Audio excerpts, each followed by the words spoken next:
Hey guys, good morning. Good afternoon pala. So bago ako maliligo, nilalagyan ko muna yung buhok ko ng nakikita ninyo to? Kulay white na tubig sa baso. Nilalagay ko muna siya sa aking buhok. Kaya maganda yung buhok ko, charit. Kaya maganda yung buhok ko pala guys. Maganda yung tubo niya kasi naglalagay ako nito sa buhok ko once a week ng milk of coconut ng sanyog niya, yung gata. Bumibili talaga ako nito sa palengke. Ayan, tapos yung unang nilalagay ko dito, binababad ko siya sa ulo ko.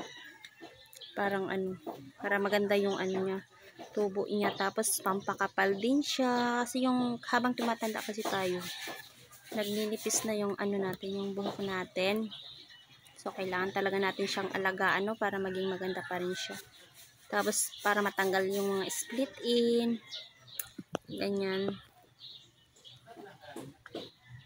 Yan, nakikita. Babad ko lang siya. Tapos, kung nakasito kaninang pigain. Masyado kasing mahaba yung video kapag ko pa. Kapag pinakita ko sa inyo isa-isa. Kaya, ganito na agad tayo. Dito na agad ako nag-move sa wait lang ha guys. Kailangan mabasa siya lahat. Once a week lang naman. Minsan nga, mahigit once a week ako naglalagay nito. Yung tumutulo na siya. Yan. Naniniwala din ba kayo sa ganito?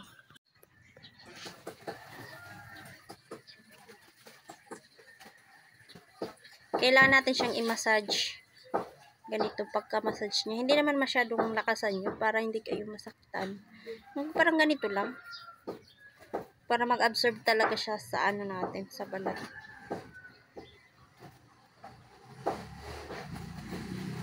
Kailangan natin siya talagang ganito. Massage natin. Kailangan natin siyang i-massage. Parang ganito lang.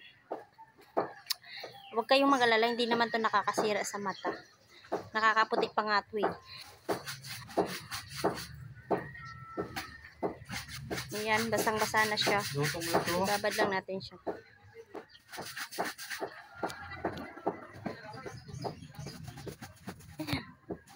Wait nyo yung result ha. Papakita ko din after ng result nito. Kailangan maglagay kayo nito ha. Yung wala kayong gagawin. Like, Sabado. Para pag Linggo, medyo nangangamay pa siyang konti. Pag Monday, wala na. Okay na. Ito yung sekreto ni Queen of Vlog. Kaya mabilis maba yung buhok at makapal.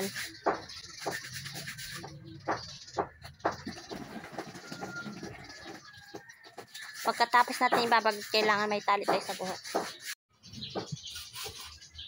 Tapos tatalian na natin. Para mas lalo talaga siyang mag-absorb, kailangan ganituhin yung buhok.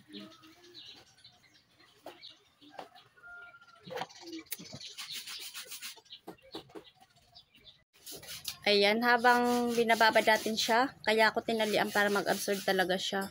Habang binababad mo siya, bago ka maliligo, pwede ka pang gumawa ng ibang mga gawain tulad ko. Ayan, nagpapakro ako ng sabang saging. Binababad ko muna siya bago ako maliligo.